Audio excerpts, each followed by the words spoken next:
Би энэ хүний эрхийн үндэсний комисс тухайн жилийнхээ сэдвээ хэрхэн яаж сонгодог юм бэ гэдгийг нэг асууя.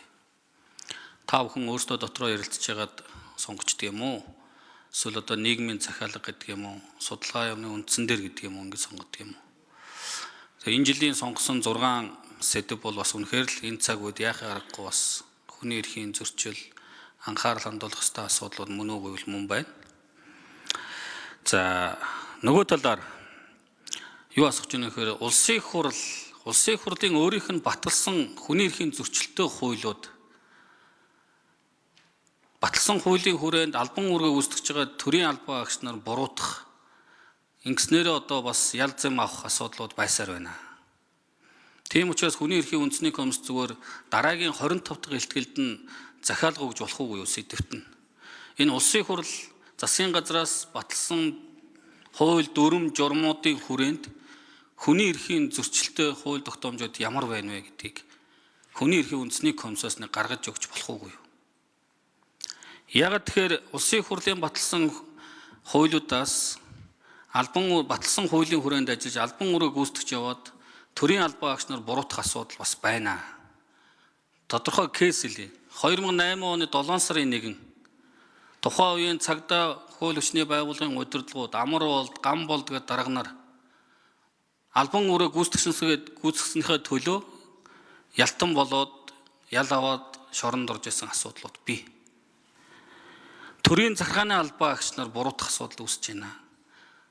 Саяхан сарын өмнө болсон ногоо автобусны хэрэгээр ажилд ороод удаагүй байсан цоошин залуу төрийн албан агч нар буруутан болоод яах гэж одоо энэ албанд оровдоо гэд харамсаж байна гэд шүүхийн өмнө яриа зогсож байсан.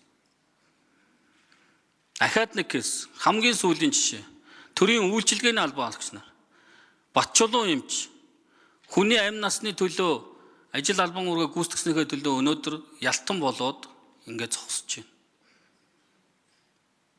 Энэ бол улсын хурлын өөрийн баталсан хуулийн хүрээнд төрийн албан хаагч нар албан үүргээ гүйцэтгснийхээ төлөө ял зэмтэй болоод явж байгааг нэг тодорхой жишээнүүдийг би хэлэх гэж байна.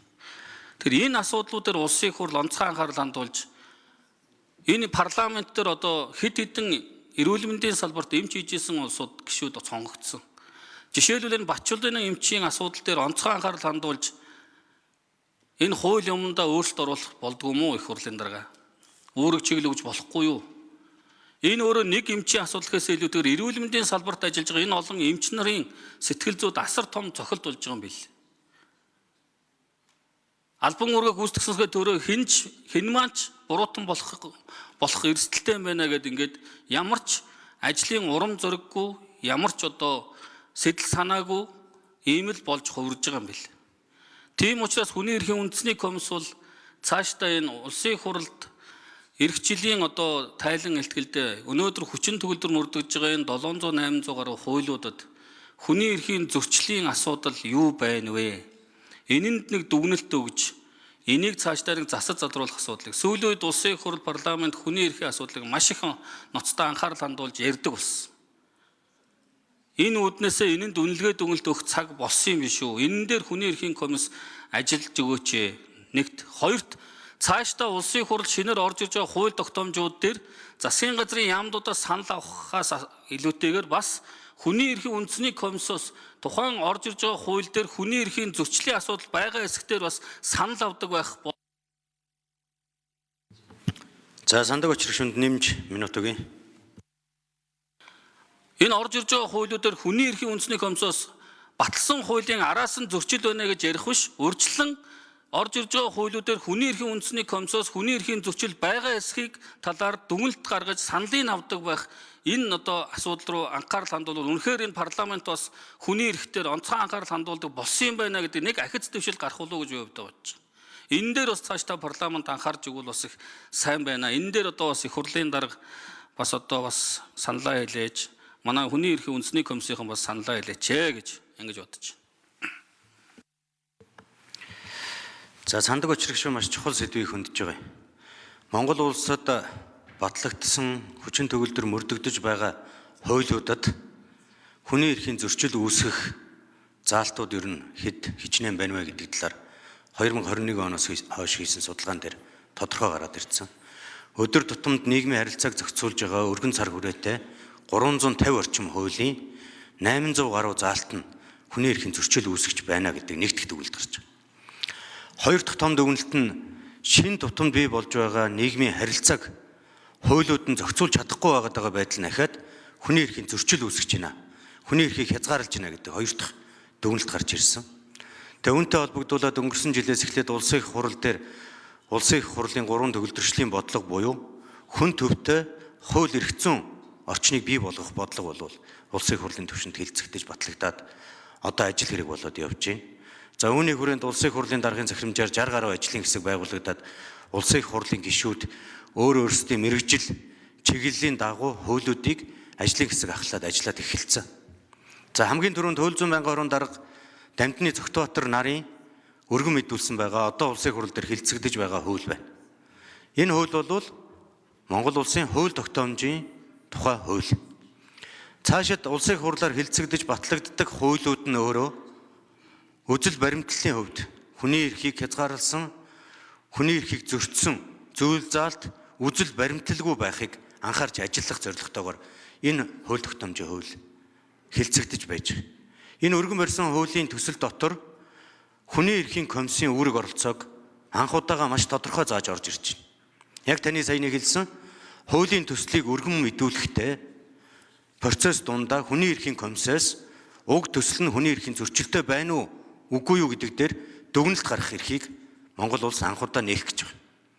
Тэгэхээр цаашдаа батлагдах хуулиуд хүний эрхийн зөрчил үүсгэх тэр алхмыг бий болгохгүй л гэдэг энэ чиглэл дээр явж байна.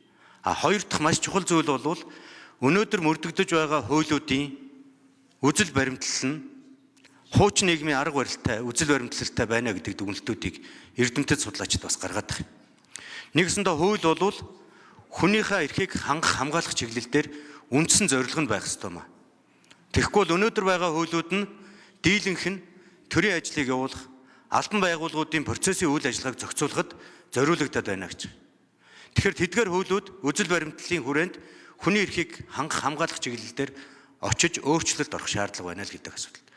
Тэгэхээр манай энэ парламент эх 4 жилийн хугацаанд яг энэ үзэл баримтлал дээр төвлөрч улсын их хурлын гишүүд маань нам харгалзахгүйгээр хүний эрхийг хангах чиглэлээр анхаарлаа төвлөрүүлж ажиллаж чадах юм бол энэ хуулиудыг бид бүрэн өөрчлөх суурийг бат бөхөөр нь тавьж чадах юм аа л гэсэн ийм байдлаар ажиллаж байгаа гэдгийг бас сандаг учир гишүүндээ хэлье.